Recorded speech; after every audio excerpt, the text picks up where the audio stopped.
Show, presented by Frickers, live on 1410 ESPN Radio.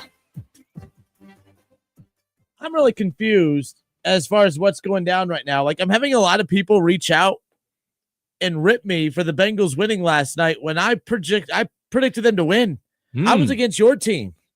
I was hating on your team all week. You Bengals fans, par for the course. You Bengals fans seem confused. In case you forgot, I told you earlier in the week that because of Mike Tomlin's little crybaby outburst earlier in the week, that I was more than a Bengals fan on Thursday night. I was dreaming of what happened last night to happen, and I'm happy with it.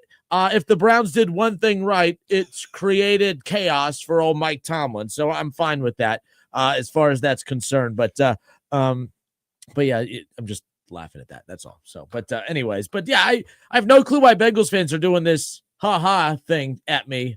We won, guys. We did it together. Me and Bengals fans, we came and rallied together to help beat your Pittsburgh Steelers. Any way you can get a win, huh, Kenner? It's all I can do right now. I mean, I'm winning a lot on Saturdays. It's Sundays that it's kind of a problem. Thursday seems to be covered pretty well, too. So, nonetheless. But Brian Weaver on Facebook says, this Bengal fan thanks you for your support.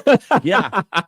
It's a tough job, but somebody has to do it. But what a weird – like, the NFL's weird. The NFL's weird. Kevin Nash's Steelers lose last night, 33-31. And probably one of the best football games I've watched in a while. I don't know. You can argue that it was ugly football. It was great football. It was entertaining football. And that's all I ask for. I really don't care. We saw two 40-year-old quarterbacks make throws that a lot of the young kids aren't making in the NFL today. I thought I was beyond entertained with that. Even if the Steelers would have came out on top, I was entertained, and that's all that matters. The Bengals are 3-4. Steelers are 4-2. They're still sitting atop the division. And I said earlier in the week, this game was the Bengals season. They lose this game, it's almost a double loss because it's a loss within the division, and you would have dropped to 2-5 with a 5-game losing streak, and you're done at that point. 3-4, you're a game below 500. You're a game behind the Steelers. The Bengals are right back in this thing. They're right back in this thing. There was a huge win last night. For sure. Unk Bowl, absolutely. It was an amazing game. So I was in Cincinnati, not for the game. I was in Cincinnati for a concert. I was in Cincinnati for the Brandy and Monica show. The Boy Is Mine. People of my ilk know all about Brandy and Monica back in the late 90s. So they were going on tour together. So when that concert got announced, of course, the wife said, we're going, right? And I was like, of course. It's Thursday night. No problem. Make sure we get tickets. We'll go to the show. We'll have a good time. I like Brandy and Monica. It'll be a great time, little weekday date night. And then this pesky thing called the NFL decided to rear its lovely head and say, hey, not only is Cincinnati Bengals are going to have a football game the same night as a concert, it's going to be with your favorite team. So make a decision. Obviously, I went to the concert. I'm no fool. But that chaos of driving to Cincinnati from Dayton, Ohio. I heard it was miserable. It was horrid. Horrid. Not horrible, but simply horrid. It took us 2 hours and 15 minutes to get to Cincinnati. 2:15. Oh, that was just your trip there, and I know what time you got back. So, yes. Yeah. So, we finally parked. Did only pay $25 to park, which was a dub. So we get there, walk through the sea of people, seeing all the Bengals fans usher into the stadium. One of my best friends from Cincinnati hits me up, like, how many points y'all gonna beat us by tonight? I was like, I got y'all winning this game. I got Flacco getting busy on us. Joe Flacco got busy on us with RIP to Jacoby Jones and the great Anquan Bolden. What do you think he's going to do with Jamar Chase and T. Higgins? I was like, he's going to throw for 300 plus. Like he's just going to throw it all over the lot. And I was like, if anybody watched the second half of that game with the Bengals and the Packers last week, that's basically what they did. So it's not necessarily I'm mad that the Steelers lost. It's more about how it was about how the execution of the defense went down. And also Chase Brown had 11 carries for over 100 yards too. So it wasn't just the corners getting scorched. It was the D-line linebackers just not filling gaps. And I don't want to hear this mumbo jumbo about a Thursday night. Steelers are blah, blah, blah this on Thursday night football. I don't care, man. You play the game, you win the game. That's what you're supposed to do. That's what you pay to do. That's what you coach to do to win these football games. Removing my fandom, which is very difficult for me to do, watching the game on my phone as I'm watching a concert was a nice experience because, I'm cheering constantly for the show and for the game because it was, like you just said, a highly entertaining game. Removing my fandom, it was an awesome game to watch. Unfortunately for me, my team lost. And they did, indeed. Again, last night, the Bengals over the Steelers, 33-31. The Bengals now 3-4 on the season. Keep in mind, they end their 4-game losing streak. They started the season 2-0. They started the season 2-0, and they were 2 ugly wins. Wins are wins, but you escaped a loss in week 1 against Cleveland, but a win's a win. Somehow found a way, even with your quarterback throwing 3 interceptions, beat Jacksonville in an ugly game, but a win's a win. Mm-hmm. Then this team basically looked like they quit for 3 weeks. I should say 2 weeks, because the Packers game, that there was some life back. And I think getting Joe Flacco was like, okay, it was like a sign of, all right, the front office, they did something for us. They still believe we have a chance. Let's go out there. And we saw that. But they quit against the Vikings. They quit against the Broncos. I mean, there was just no energy on either side of the ball. It's a different looking team right now. Now, so getting some stuff sent in. Matt Jenkins on YouTube says, Kinner, you said Browning and Flacco were no different. How is that crow tasting? He then goes on to say that this dude double talks all day. I'm not double talking. I said, no. Like, this isn't one of those, like, I'm trying to get out of something here. I said the day that trade happened, it doesn't make sense why they made the trade that they did for the reasons that they made it. When they talked about, of course, the quarterback that's committing too many turnovers, Kev. Like they said Jake Browning's committing too many turnovers. Jake Browning had thrown the 2nd most interceptions in the NFL. Joe Flacco threw the 3rd most interceptions in the NFL. So I said, I don't understand what the logic is behind that. I said Joe Flacco could throw the football. I don't know what Joe Flacco could do behind that offensive line. They can't run the football, they can't protect the quarterback, and they can't play defense. Well, Mr. Jenkins, what had happened last night? They did protect Joe Flacco. They did run the football, and their defense made opportunistic stops and created turnovers. So I'm not talking out of both sides of my mouth. Last night, that's not the Bengals team that we saw for 4 straight weeks. Let's not sit there. Don't say I'm double talking. Your team is Jekyll and Hyde. You just don't know what you're going to get. But last night, that was the best Bengals game I've seen in a while as far as complete game. Still a lot to fix defensively, but they forced turnovers. They ran the hell out of the football, and they protected Joe Flacco, and he ate. And no, I'm not talking out of double sides of my mouth. I said I didn't like that Joe Flacco went to Cincinnati because I was going to start pulling for him. I'm not anti-Joe Flacco. You could ask Kev. Kev's been getting on me since he went to the Browns 2 years ago. I've been a big Joe Flacco fan. The guy's likable. He's very humble. He does bring a cool, calming presence to him, to the team. The team needed it, and that's leadership. You can't. I'm not saying Jameis couldn't do that. I'm not saying any other backup quarterback, Kirk Cousins, couldn't do it. I think for where the Bengals are at right now, I thought it was a dumb move. It may have been the best move they could have made. I don't know if Jameis brings that cool, calming presence that this team needed. I don't know if Kirk Cousins does it. But I think what Joe Flacco did. Now, can he keep doing it? Can that O-line continue to block? Let's be real. TJ Watt has not had a TJ Watt season. It's not like that D-line has been. Now, it has had a lot of sacks the last couple of weeks, but the Steelers' defense has not been what it has been the last couple of years. It has not been very good this year. Oh, it's been terrible. So let's not completely get this twisted and act like Cincinnati just fixed all their wrongs last night, but they played a hell of a game. And if that's the game that they play moving forward, Joe Burrow coming back in mid-December to a team that's in the playoff hunt, if not holding a playoff spot, it will not be surprising whatsoever. I just don't know if I believe that who we watched last night, if that's who they're going to be moving forward. They'll be that against the Jets. They'll be that against some bad teams coming up, but I don't know if that's exactly who they are. But damn it, considering that the season was on the line, it wasn't just Joe Flacco that stepped up. T. Higgins and Jamar Chase stepped up. I thought Zach Taylor called a hell of a game. The defense, bad, but they made plays. And that's all you can ask for. I give Bengals all the credit in the world. I'm not twisting anything. That was a hell of a win. It was a hell of a performance. It wasn't an ugly win. That was a win. A year ago, you lose that game. A year ago, you lose the game in Cleveland. A year ago, you lose that game in Jacksonville. When this team hasn't quit, like the 2 games that they did against the Broncos and the Vikings, this team's going to be in almost every game, assuming Joe Flacco stays healthy, stays upright, and they could run the football. I just don't know if they could do all those things. So for me, I still don't think they'll be able to run the football at that clip. Yeah. I think the Steelers have been bad against the run all season long. But the thing about it with Joe Flacco, and this is like one of those things like we talked about in the hallway, and I wasn't able to jump on the show when the trade happened. I was like, he's gonna do what I thought that Jake Browning would have been able to do. Hold the ship. Flacco's gonna be able to hold his ship. He has never played with this caliber of wide receiver. Not just one, but two. You know, when you got Jamar Chase going 16 for $160, and then T. Higgins going 5 for like 95 yards, like you're cooking. You're cooking. He hasn't had this type of talent at wide receiver. And, you know, we talk about the bad offensive line from the Cincinnati Bengals. I've said this many a time. I don't necessarily think their offensive line is bad. I think it is the way that Joe Burrow plays football. It is a Big Ben-esque. It is hang on to the ball to the absolute last second. I want the home run play, and I'm going to hang on to it. I'm going to stay in this pocket. When you're 40-plus years old, ring the bell, you get rid of the football. And you saw two very veteran quarterbacks, 40-plus, and they get rid of the ball like that. They see it, they read it, they get rid of it.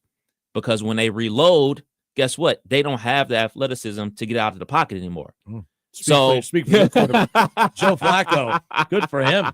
Killed him on the zone read. Lamar one 2.0. One of the greatest calls I've seen this season because nobody expected that him on the zone read. But yeah, I mean the ball comes out of his hands super fast, and when you have two receivers like that, you can get it out fast because they win early. They win on their routes extremely early. What the Pittsburgh Steelers are doing, they're using a lot of pick plays and crossing plays and underneath routes. So even if you're not a receiver that can win very early, we're creating these rubs so you can get the ball out quick so you don't have to sit back there. So there's ways to mitigate bad offensive line play, is that to get the ball out the quarterback's hands faster. And it's so much easier when you have receivers like that. But it wasn't just Jamar Chase and T. Higgins. The tight ends ate. You know, it's a seam ball that got completed when the Steelers were able to put points on the board. It was like, okay, let's get this 3 and out, get the ball back, go ahead, take the lead. Nope, right up the seam. You know, so it wasn't just, you know, the big superstar wide receivers. That whole offense played well. It wasn't just Joe Flacco. It wasn't just the wide receivers. It wasn't just the running backs. It wasn't just the tight ends. It was a collective. Like you talked about, Coach Taylor called a heck of a game, had our defense scrambling, looking, searching for answers, and there were none to be found because they had all the answers right there like they were cheating on the test. So, yes, I get to say this one time and one time only. Oh, let me get my phone out. One time and one time only. This is the only time I'm going to say this because you all know I said I was a Bengals fan for one night and one night only. One night only. So I'm going to say this one time. Our Cincinnati Bengals got a big win last night over Kev Nash's Pittsburgh Steelers, and I cannot be happier. I will now move forward hating the Cincinnati Bengals, but I appreciate their help last night. I really do. That was amazing. And the Browns are right back in this thing. You know, they have a chance to win the division. You know what you sound like? An idiot. You sound like Mississippi State screaming SEC when Alabama wins a national championship. Oh, yeah. We did this. Nonetheless. But there you go. But that was massive last night. And I put this out on the Facebook page, too. Does any fan base boo their own team more than Bengals fans? Yes. I don't know. They're both in Ohio. No, I don't think any team's fans boo. The Bengals fans boo their team when they walk out on the dang field. It was just boo fest all first half yesterday. All first half. And then, because the Bengals did have a habit, they were sloppy. They'd make a big mistake, and then they'd make a big play. They'd make a big mistake, make a big play. It's a roller coaster. But I feel like after a certain point, so many boos, you don't get to cheer your team the rest of the way. Shut up. It was so annoying. Who needs away fans when you got home fans like the Bengals? It was so irritating. But the Bengals, the bottom line is Joe Flacco, the real Joe Brrrr, gave Bengals fans something to cheer about last night. But how about that? So you know this. We both love chaos, or I love chaos. Do you love chaos? I love chaos. You know me. Yeah. You just like I like order. Wind. You and just structure. Like a little light breeze. You don't like hurricanes. You like a light breeze. You're going into a hurricane this weekend. I like her. Yeah, no kidding. After all this great football, I get to go watch the battle of 1 and 4s on Sunday in horrible weather, and the Browns and the Dolphins. No, I want chaos, Kev. I kind of want the Bengals to go on a run. I kind of want Joe Flacco just to put up stupid numbers the whole season. I want Joe Flacco to look like he did last night because you never pick Flacco over Burrow. But that's not easy. And like Joe Burrow will get an entire camp. He'll get an entire preseason camp and look like absolute blank for weeks.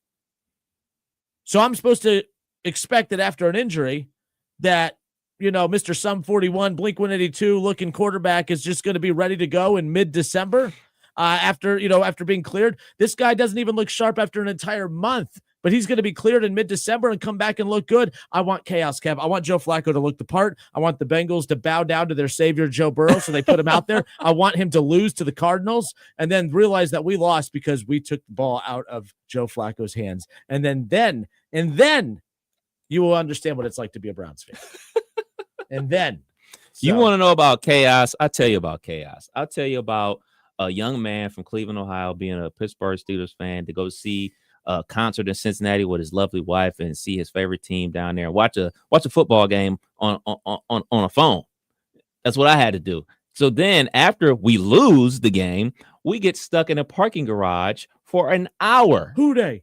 I had to hear that the whole walk to the car, hear that in the garage for over an hour.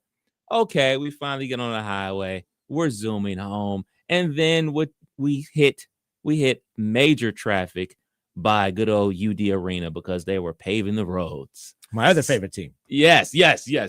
So we were stuck in traffic for another 45 minutes. So, the 2:15 that it took us to get down there, 3 hours to get home. Well, 3 hours. I got to work an hour before you, and I got to work very early this morning. You showed up to work. That's why I got these on, folks. The bags don't lie. Or you're hungover, I wish. So Tommy Pennington, by the way, we're live on the Justin Kinner Show Facebook page, ESPN Dayton, YouTube, and all our digital platforms as well. But Tommy Pennington, what up, Tommy? I bet you're happy today. He goes, it would be crazy if Flacco helps the Bengals win the division. Yeah, it would be crazy. I don't know. I don't know what to make of last night, Kev. Let's step away because Tommy, it would be crazy, but maybe it wouldn't be that crazy. Like Joe Flacco did this in Cleveland 2 years ago. And that's the other thing. We're going to talk about this in a moment. How much did last night's performance of Joe Flacco and the Bengals pulverize Kevin Stefanski and the Browns? We'll get to that because there was a lot of I feel like the Browns played last night. I feel like they played and lost last night. I mean, it was like the Bengals beat two teams last night. They beat the Browns and the Steelers. It was just unbelievable. But Tommy Pennington says, "What's up, Kinner and Kev?" So what up, Tommy? But let's get to that more coming up in a moment. Matt Jenkins on YouTube, who said I was talking out of both sides of my mouth.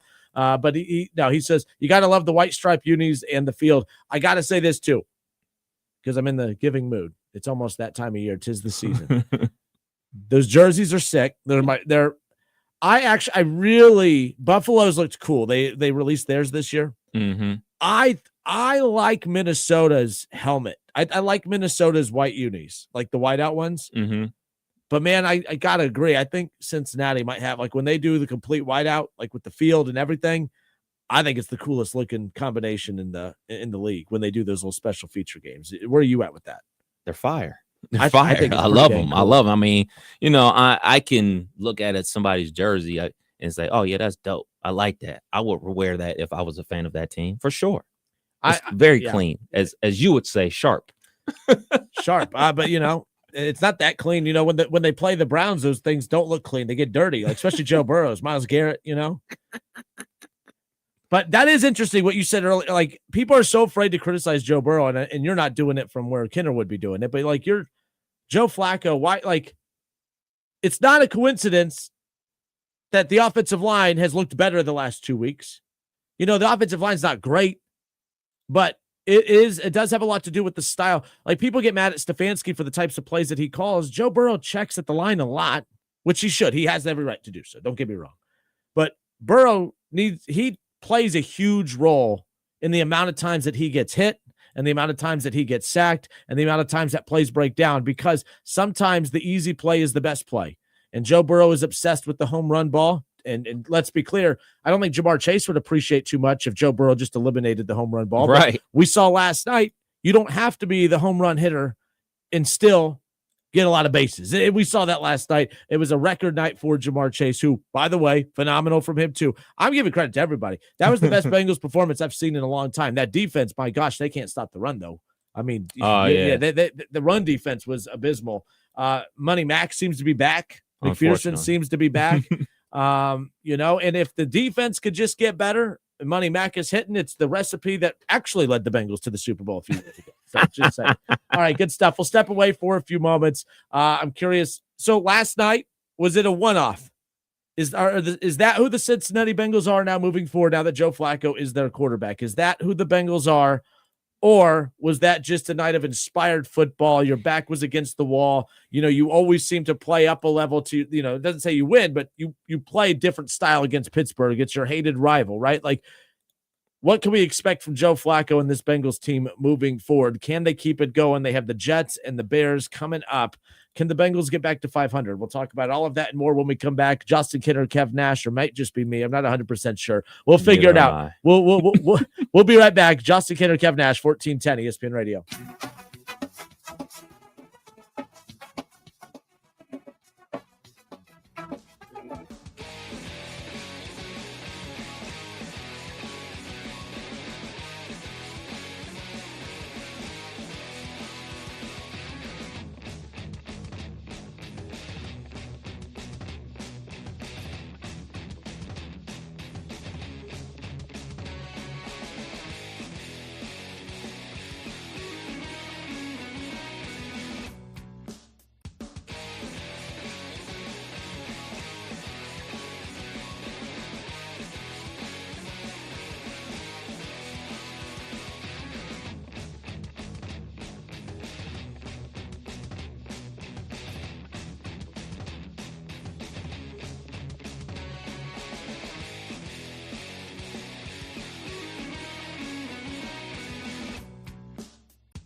All right, everybody, we welcome you back. We are live here on a Friday, the Justin Kinner Show, presented by our friends over at Frickers. Frickers, your home for fun, food, sports, and spirits. The Justin Kinner Show, also presented by Dayton Weight Loss Secret. Excited for our partners of the show, of course, and the Dayton Weight Loss Secret program has successfully helped thousands of people lose 20 to 30 pounds in a month or two. I'm actually one of those thousands of people that it has helped lose 20 to 30 pounds. I started the program back in July, on July 1st. I weighed in at 210. I'm all the way down to 180.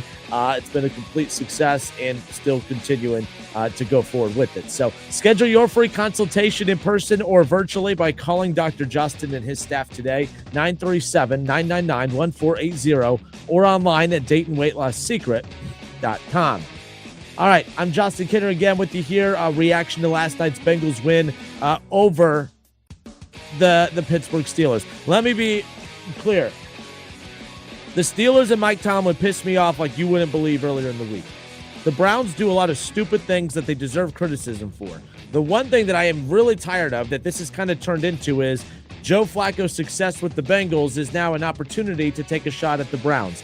I think two things could be true. One has nothing to do with the other. The Cleveland Browns have a lot of problems that they need to get fixed and get fixed in a hurry. Joe Flacco going to Cincinnati wasn't a mistake by the Browns. It was them being respectful to a former Super Bowl MVP that didn't have an opportunity to start there anymore because Joe Flacco technically didn't get benched because he wasn't good enough. It's because once they became mathematically or just, visually not good enough for the playoffs, there was no role for Joe Flacco on the Browns moving forward. Taking one more snap for a non-playoff Browns team moving forward made absolutely zero sense. Joe Flacco was brought to Cleveland to potentially get them off to a hot start, win some football games, and then decide, are we going to push forward, move forward, and ride the hot hand like the last time he was in Cleveland? When he had Amari Cooper and receivers that can catch the football? Or if things don't go well, that's fine. That's when we, again, pivot and we start to see what we have with these rookie quarterbacks. That was the plan from the beginning. Why the overreaction to, man, Cleveland couldn't... You mean to tell me, okay, that Joe Flacco in Cleveland with no wide receivers didn't work? And Joe Flacco in Cincinnati with two number one wide receivers works. My God, it's just a riddle that I can't seem to solve. I wonder what the difference is. It's really not that hard to figure out. But Cleveland's going to look bad here. And I get it. I just think it's stupid. It's like people are using this to really try to lean in on Cleveland. Cleveland, we know, is bad. Cleveland's not pretending to be good. Cleveland's not pretending to be Cincinnati as far as the weapons that they have. But if Joe Flacco had Jamar Chase and T. Higgins in Cleveland, Joe Flacco would not be in Cincinnati. He'd still be starting, and the Browns would be atop the division. Like, that's how this goes. This really isn't hard to figure. Gee, I don't know why Joe Flacco couldn't do this in Cleveland, but my God, 10 days in Cincinnati, and look at him now. You mean to tell me that having Jamar Chase and T. Higgins has nothing to do with it? Like, this isn't hard. This isn't hard. All right, so, look, we now understand. I told you what the reason was. Mike Tomlin acting like a damn crybaby earlier in the week when he threw out the name of Andrew Berry, calling out Andrew Berry and the Cleveland Browns for helping a team in the division. You crybaby, who gives a rip? Cleveland didn't look at it as helping Cincinnati. They looked at it as helping themselves. Wow, so, since they could have got more from Cincinnati. No, they couldn't have got more from Cincinnati because Cincinnati didn't go after Joe Flacco because they knew that this was going to happen. They went after Joe Flacco because, well, that's the least they would have had to give up to give a quarterback. You think it would have taken a fifth rounder to get Kirk Cousins? You think it would have taken and I'm not even ripping the Bengals here. I'm just saying, you lose your starting quarterback, your season's done. I think the Bengals thought this Joe Flacco thing could work. I don't think they thought it was going to look like it did last night. Let's just be clear. The Bengals went after Joe Flacco because it only took a fifth. It would have taken way more than a fifth to get Jameis Winston or Kirk Cousins or any of these other veteran quarterbacks that have a lot more clout than Joe Flacco does, which is wild because I'm a Joe Flacco guy. But after watching how Joe Flacco looked in Cleveland, it's not as if everyone around the league said, man, Joe Flacco, I mean, my God, that's a 300-yard, 2-touchdown-a-game guy right there that Cleveland's just screwing up. No, everyone thought Joe Flacco was toast. And the Bengals didn't see something that nobody else did. They just saw, oh, cool, a veteran quarterback that we can get for a fifth rounder. Let's just shoot our shot. I'm not diminishing. I'm just saying, like, don't act like the Bengals saw something that nobody else did. It would have taken way more than a 5th rounder to get Jameis Winston or anybody else. And as far as Cleveland's concerned, nobody else was going to give up anything to get Joe Flacco. The Bengals were the first team to call on Joe Flacco. They were the only team to call on Joe Flacco. And the Browns, who right now need every draft pick that they can get as well, just like Cincinnati, they took the first call that came their way. The Browns weren't going to get anything higher than a 5th for Joe Flacco. And the fact that they got anything is pretty wild, especially in the league. When you look around and there's a Kirk Cousins and there's a Jameis Winston and there's a Russell Wilson, there are more credible names, albeit last night, everyone's going to say, you mean they're better than that? You did, Bengals fans, you didn't even think that Joe Flacco existed right now. Because he didn't look like that last year with the Colts. He didn't look like that the first 3 weeks of the season with Cleveland. And technically didn't even really look like that last week against the Packers. But Joe Flacco could play the quarterback position.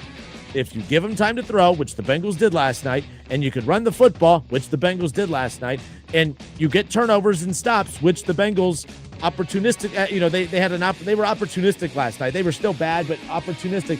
You do those things, you're going to get the most out of Joe Flacco, because that's what Cleveland did years ago. They protected Joe Flacco, they ran the football well, and they played good defense.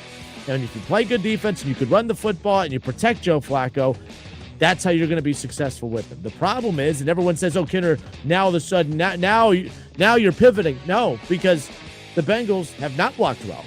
They are the worst running team in football heading into that Steelers game, and their defense has been atrocious. So my opinion was based on who Cincinnati has been all season, and let's be clear, I don't think last night's who they are moving forward, but I think there's something there. You know, was last night maybe the start of the progression of this defense? Maybe. I mean, Aaron Rodgers is a hell of a quarterback still. They threw the ball a lot, and they swarmed to the ball. There were some hard hits last night on both. I thought that, both defenses gave up a lot of yards, but man, they hit hard. And I think you're starting to see a little bit of that with Cincinnati. I'm not here to bury the Bengals all show long. I actually think I've done a pretty good job of propping them up. I just don't know if what we saw last night is who the Bengals actually are. Is that who they are moving forward? Because I think they can make some noise if that's the case. If the Bengals can run the football, if the Bengals can protect Joe Flacco, and the defense continues to be a turnover, heavy defense, I know they could beat the Jets. I'm pretty confident they could beat the Bears. We just watched them beat the Steelers, who they have next. Very curious to see what they could do against the Patriots. I know they could beat this bad Ravens team right now. The Bills might be the next real test for them on December 7th.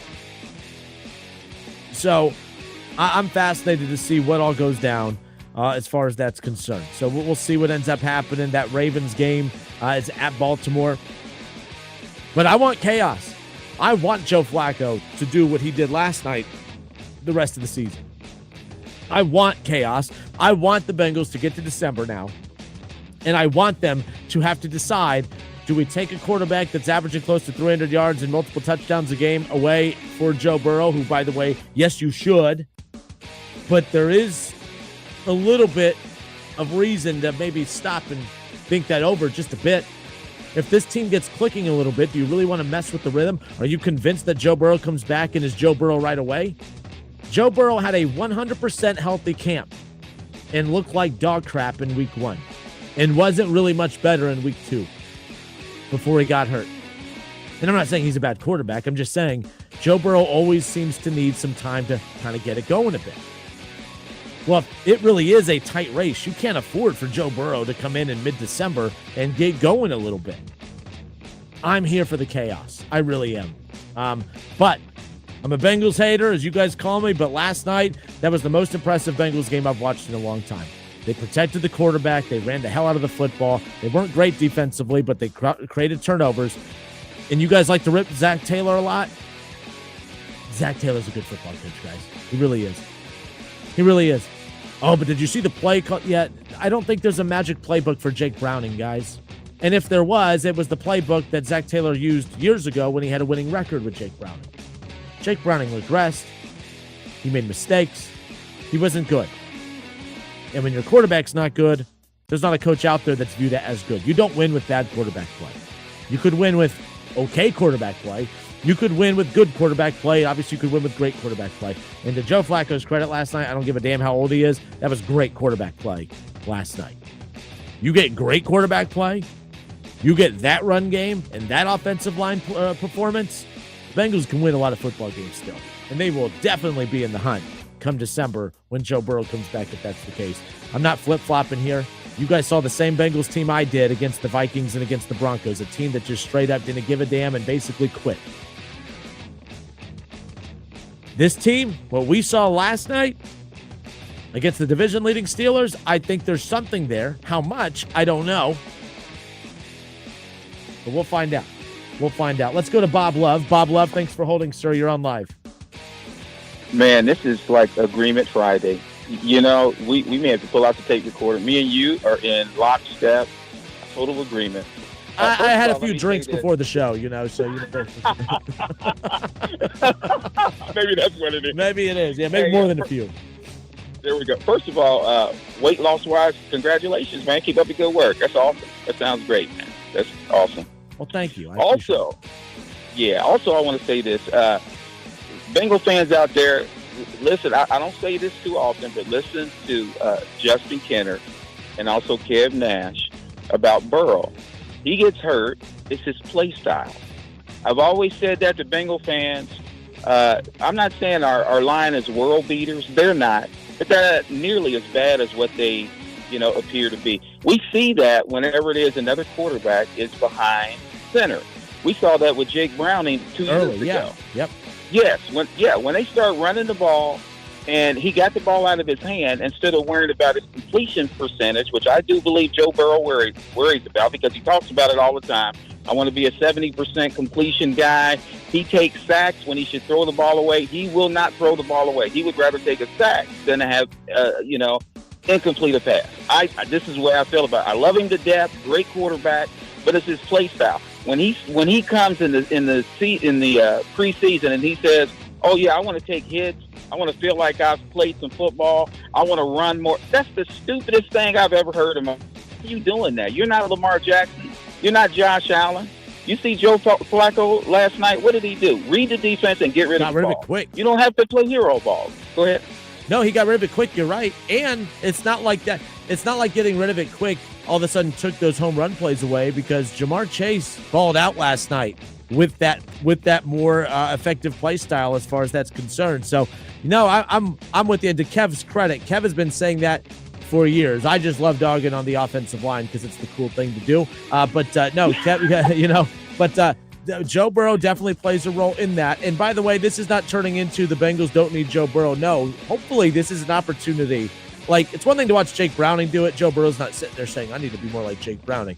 I think that a Super Bowl winning MVP quarterback like a Joe Flacco, you almost wonder if this little break of Burrow on the side is enough to just sit back and watch and be like, okay, maybe there are some adjustments to my game that I need to make. I hope so. I hope he's paying attention. Please. It's hard to see. Did you see that hair? Did you see that hair of his? I hope he could see the game. Oh, I don't even know what if he could see.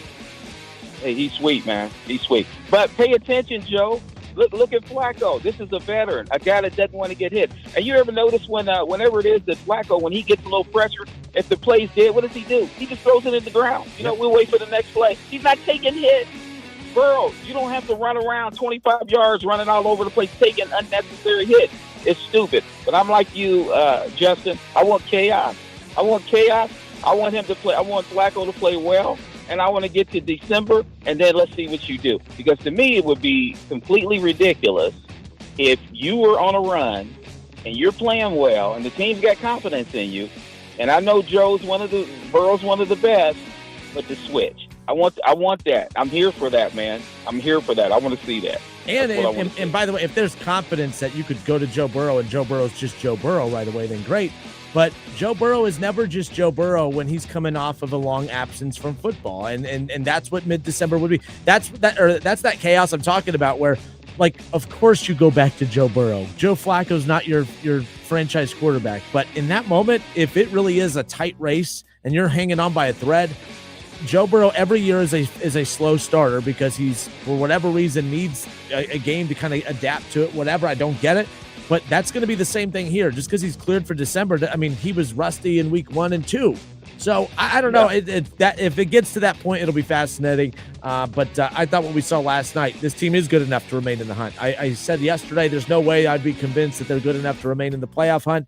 They are. They're not just mathematically in it. I think that they have the capability to do it if that Joe Flacco, that running game, and that offensive line play out. So we'll see. My last point I want to make real quick. Yep. Zach, I'll give him credit. He called a great game. But one thing I want you to continue to do, Zach, run the ball. Run the ball. Chase Brown is an excellent running back. Please run the ball. Please at least try. You know, so we get into the habit of he runs a couple of times, he gets stopped. Well, you know what? The other team's up 7-0. Let's abandon the run. He always does that. That's my problem with Taylor. Keep running the ball, man. With the emphasis, since Burrow, Mr. Hero Ball's not in there, and you got Flacco in there, he has to look at the run more. So continue to do that. They're not going to run it at a 9.6 clip or whatever the case might be, but at least make it a threat. At least be a threat. All So, right. hey, good job, man. Keep up the good work, Justin. Appreciate you, Mr. Love. Take care. All right. All right, that was Bob Love. Bob Love calling into the show. Bob Love and I have had some screaming matches on this show about this same team that just united us. You know? I'm not seeing the light, by the way. I'm not turning into a Bengals fan. But I've always felt, by the way, all my criticisms of the Bengals, I don't think I've been wrong on any of my criticisms. In fact, whether you guys want to admit it or not, a lot of my criticisms of the Bengals, I'd say probably 90% of the time I've been right. And I'd say 90% of the time you guys have been wrong when it comes to your view of just how good this team is.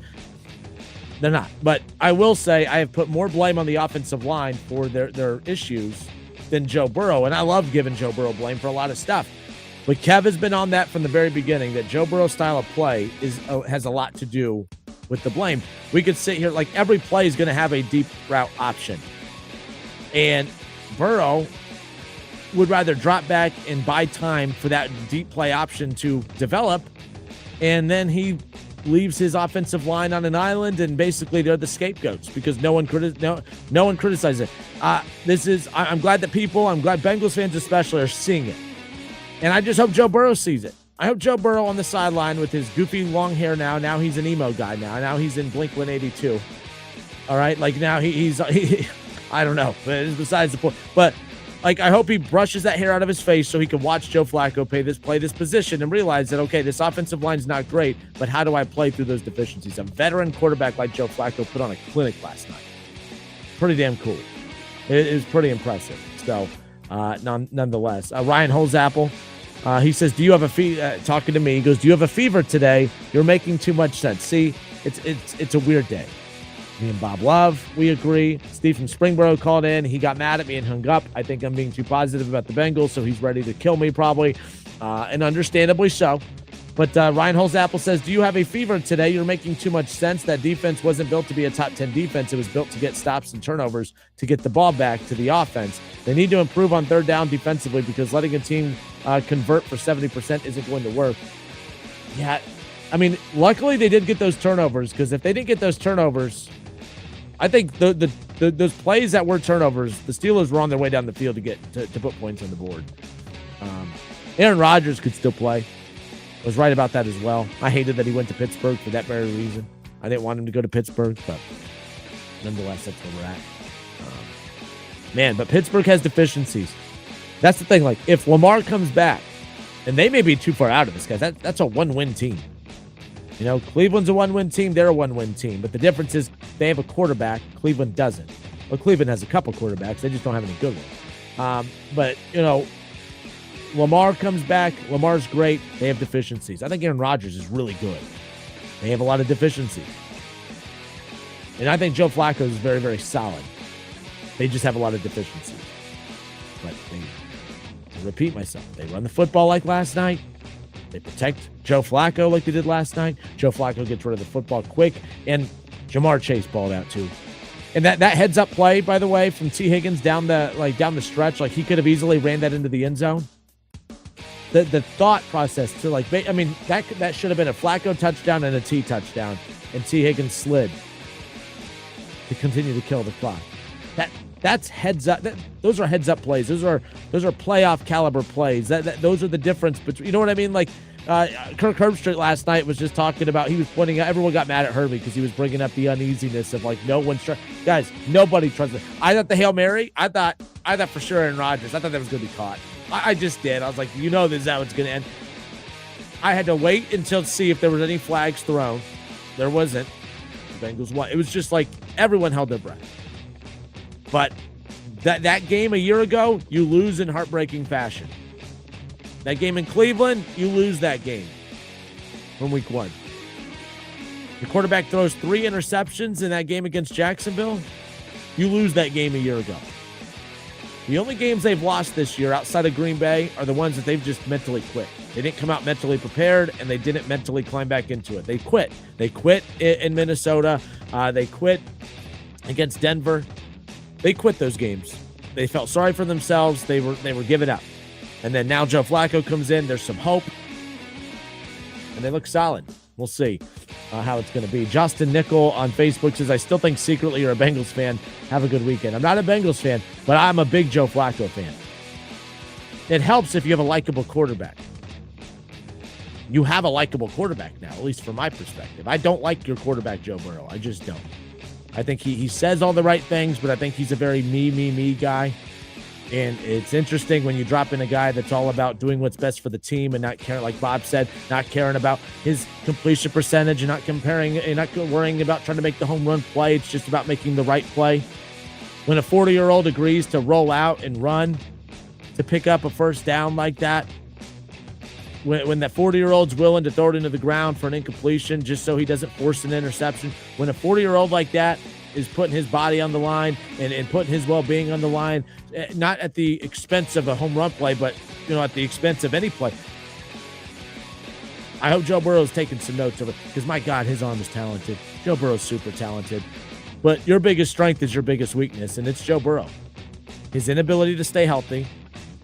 He's never consistently available, and that's been going back to college. People bring up that, he's not injury prone. Guys, he didn't get the starting job in Columbus, not because he wasn't good enough, but it's because he wasn't healthy enough to be out on the field in the fall and during camp to be able to compete for the job.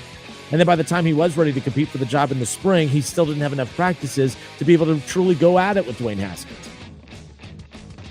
All right, I remember, Byers, working with him and still working with him, but he had went golfing with Urban Meyer, and Byers came in, and we were doing the show, and he told me during a commercial break, they're talking about the QB battle. Urban told me Burrow doesn't have a shot. He's never available. He's always hurt. And it's Haskins' job. Haskins is always available. He's not injury prone. That's been Burrow's problems, even going back to college. He got hurt at LSU. He didn't miss a lot of time, but their biggest strength is their biggest weakness, and that's Joe Burrow. And hopefully 40-year-old Joe Flacco could stay healthy because I think, man, that'd be wild. Ron Howard says he's another Hunter Green. Maybe. But Hunter Green, they're only paying $6, $8, $15 million a year, not $55.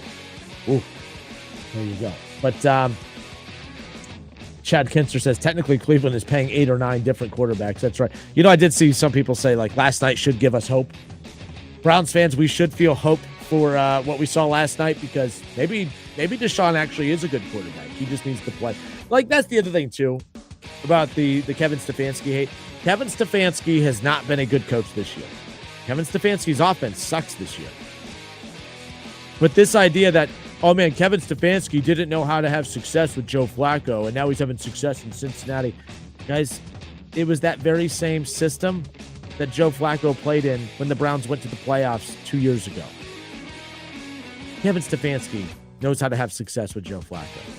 But when he had success with Joe Flacco the last time, you had Amari Cooper, you had wide receivers, you had playmakers. Cleveland has all rookies, no wide receivers, a crybaby Jerry Jeudy, and I'm not backtracking here. I liked Jerry Jeudy. I defended Jerry Jeudy. I was a big Cedric Tillman guy. He's hurt. He's always hurt.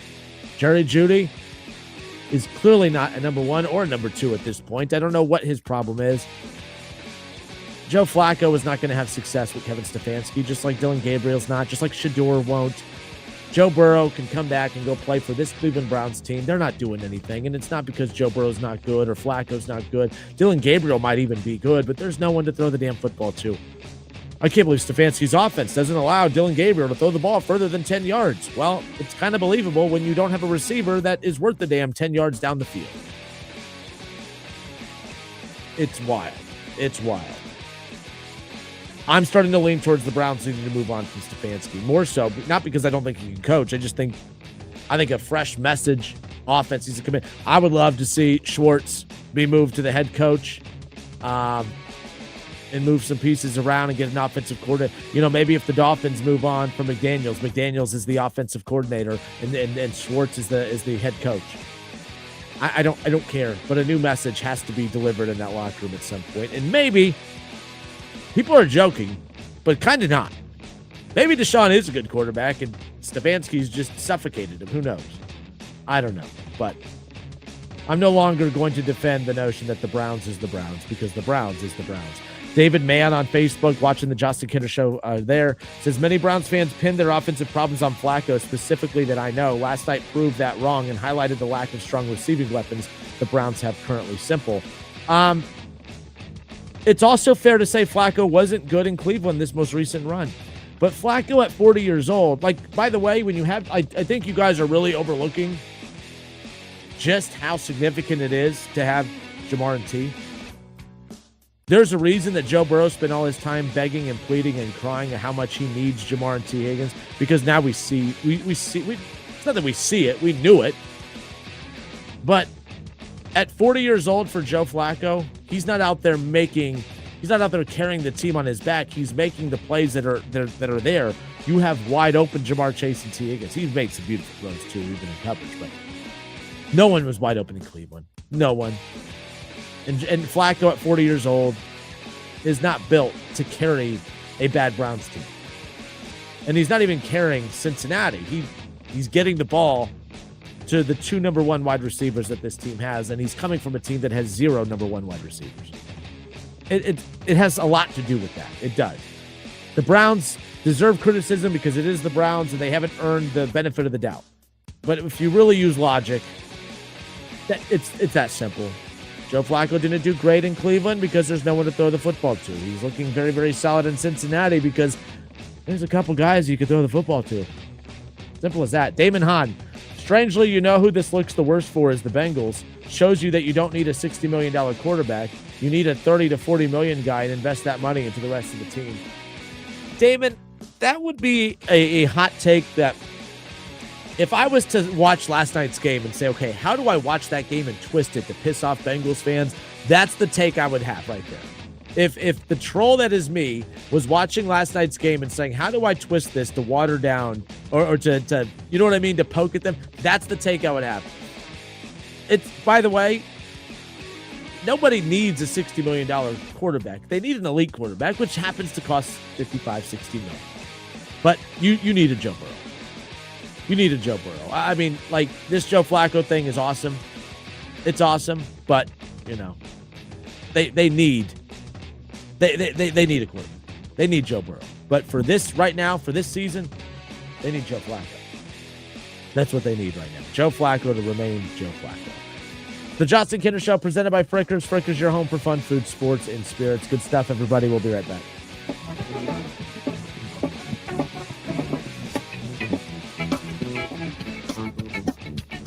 Update your home and save big money with Mastercraft Doors at Menards. For over 50 years, Mastercraft has been making quality doors inside and out. Choose from the best in-stock selection of interior and exterior doors ready to take home today. Or design your door your way with our free designer in-store or on Menards.com. Save big on Mastercraft Doors and check out more great deals happening now at Menards. Save big money at Menards. $5,000 sign-on bonus. That's right. My friends at Cordell Transportation are now hiring experienced Class A CDL drivers with excellent work history. If that's you, apply now. Cordell Transportation offers home daily dedicated lanes, no-touch freight, and brand new equipment, plus the $5,000 sign-on bonus paid over 18 months, paid orientation, and company 401k with company match. Apply online at CordellTransportation.com. Cordell Transportation, driven to succeed. You're still glowing, flirting, grooving. You still got it. But your immune system weakens as you age, making it harder to fight flu, pneumococcal pneumonia, RSV, and COVID-19. Vaccines are a key part of any health routine and help strengthen your